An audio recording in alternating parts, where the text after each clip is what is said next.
Mungkin kalian pernah punya perasaan sangat energik dan optimis pada suatu saat yang kemudian bisa berubah menjadi murung, cemas, atau putus asa di saat lain. Perubahan suasana hati ini disebut gangguan siklotimik atau siklotimia. Perubahan suasana hati ini mungkin cukup mengganggu aktivitas sehari-hari dan hubungan sosial penderitanya.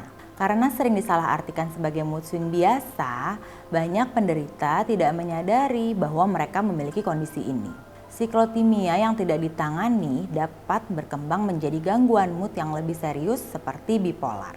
Hai sahabat RSUI, saya Dr. Rayinda, dokter spesialis kesehatan jiwa RSUI.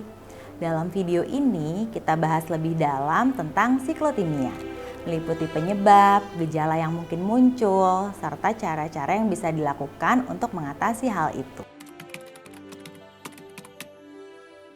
Siklotimia atau disebut gangguan siklotimik adalah gangguan suasana hati yang langka.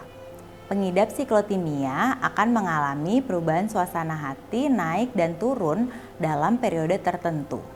Pada suatu waktu mungkin merasa gembira atau sangat semangat, dan ada waktu mereka merasa sedih atau kurang semangat. Di antara suasana hati yang labil ini, Anda mungkin tidak merasa terganggu dan merasa baik-baik saja. Untuk saat ini belum diketahui secara pasti apa yang menyebabkan seseorang mengidap siklotimia. Tetapi beberapa penelitian menunjukkan hal ini mungkin disebabkan oleh kombinasi dari genetik atau keturunan, perbedaan dalam cara kerja otak seperti perubahan neurobiologi dan zat kimia dalam otak, masalah lingkungan seperti pengalaman traumatis atau periode stres yang berkepanjangan.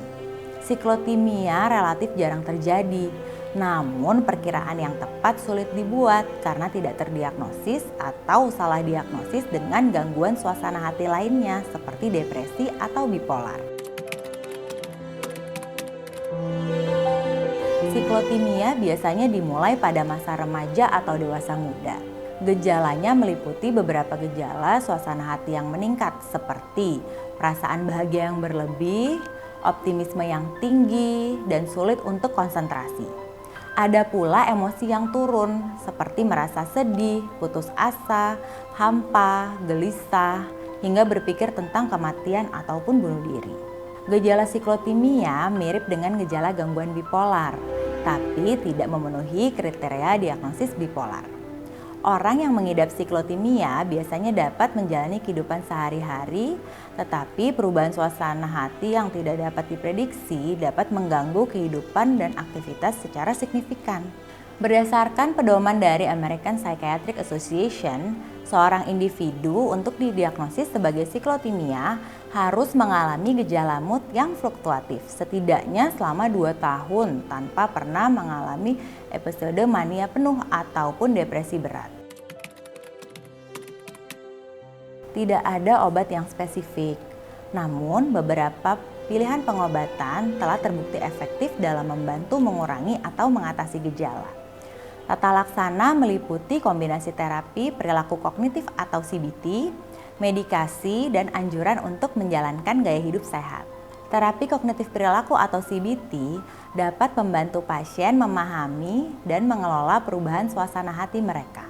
Beberapa pasien mungkin memerlukan obat mood stabilizer atau antidepresan, dan ini harus diresepkan oleh dokter.